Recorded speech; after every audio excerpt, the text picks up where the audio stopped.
तीसरा, नबी करीम अलैहिस्सलाम ने जो हक रास्ते का या बाज़ार का बयान फरमाया वो ये था कि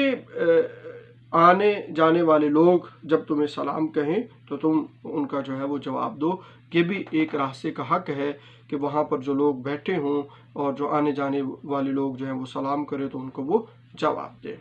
फिर इसी तरह नबी करीम अलैहिस्सलाम ने एक चौथा हक जो रास्ते में बैठने का या बाज़ार में बैठने का जो है वो बयान फरमाया, वो फरमाया कि नेकी का हुक्म दो। ऐसे नहीं फजूल ना बैठो कि वहाँ बैठने का कोई ना कोई मकसद हो कि अगर लोग और साथ ही फरमाया कि बुराई से मना करो, यानी कि वहाँ पे जो लोग बैठे हैं तो अगर खुद अच्छा काम कर रहे हो तो लोगों को भी बताओ कि तुम्हें ये काम करना चाहिए, इससे ये फ़ायदा होता है। और अगर लोग जो हैं कि बुराई का काम कर रहे हैं तो उससे भी उनको रोकना चाहिए कि ये बुरा काम है, इससे जो है वो हमें नहीं